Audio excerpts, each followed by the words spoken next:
Hi అండి. Welcome back to my channel. ఈ video వచ్చేసి అమ్మ వాళ్ళ ఇంటి దగ్గర అనమాట. ఇక్కడ వచ్చేసి ఏందంటే టమోటాలు ఇంతకుముందు బాగా కనిపించినాయి కదండీ! ఇక్కడ వచ్చేసి మొత్తం కాపు మొత్తం అయిపోయిందనమాట.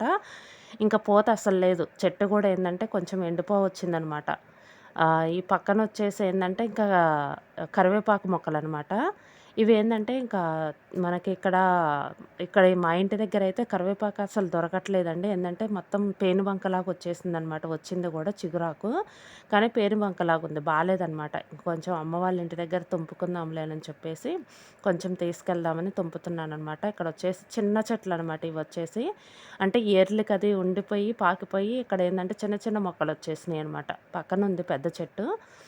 ఇక్కడొచ్చేసి మునగ చెట్టు ఇప్పుడే వస్తున్నాయనమాట. పూతొచ్చేసి ఇప్పుడే వస్తుంది. ఈ సీజన్‌లోనే వస్తాయండి మునక్కాయలొచ్చేసి. ఇక్కడొచ్చేసి ఏందంటే ఇంకా ఒకటే చెట్టనమాట. పెద్ద చెట్టు ఎత్తుగా ఉంది. అంటే పెద్దగా ఉంది గానీ, పొడవుగా ఉంది గానీ చిన్నదే అనమాట చెట్టొచ్చేసి. అంటే పొడవు పెరిగింది గానీ చిన్నదే. ఇప్పుడే పడుతుంది పూతొచ్చేసి. ఇక్కడ చిగురాకు చాలా మంచిదండి. పప్పులో పెట్టుకుంటారు. ప్లస్ ఏందంటే నొప్పులకు గూడా వాడతారనమాట. ఇదొచ్చేసి నూరుకొని నొప్పుల దగ్గర కట్టులాగా కట్టుకుంటారనమాట. నొప్పులు తగ్గిపోతాయని.